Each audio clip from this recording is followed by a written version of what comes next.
Yeah.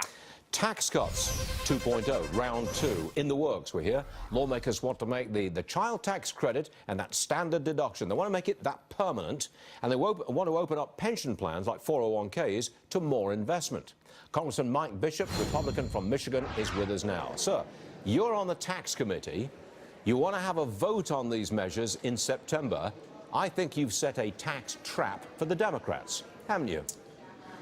Well, if it's a trap, it's something that they can negotiate very easily. This is something that is going to be good for all of our constituents, Republicans and Democrats, from families across the board. So this doesn't have to be a trap for the Democrats. This is a great opportunity for us to lock in those tax cuts for families to ensure that our families are at a better position. They live paycheck to paycheck for the most part in this country, and it just can't be that way. Well, if this got to the Senate, you need 60 votes in the Senate to get this through. That's means correct. You need Democrats to vote for it.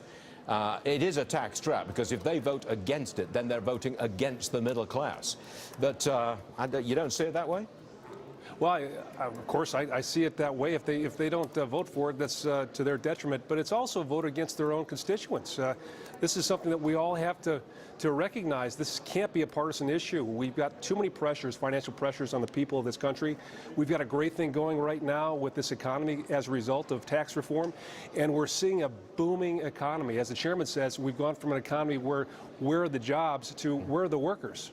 That's a great problem to have. I want to ask you about pension plans, 401ks, IRAs. Sure. You want to make it, at the moment, if I join a big corporation and they've got a 401k, I have to opt in.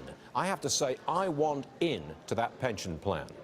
As I understand it, you're making plans to have everybody in automatically, and if you want out, you've got to opt out.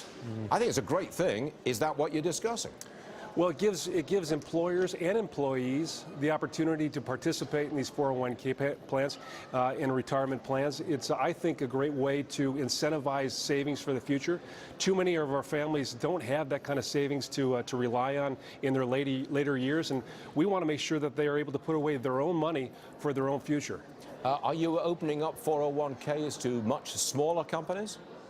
Yes, in fact, we'd like to see, especially those companies, the ones that really create the jobs, those 100 employees or less, to be involved in this. And that's why we're creating incentives to address those specific companies, those small businesses that are creating the jobs. So would you have a quiet word with my daughter, who has worked for a big corporation for a couple of years and still hasn't joined the 401k?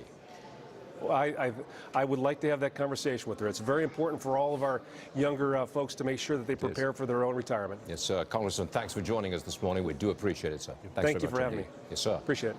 All right, we are now 18 minutes in.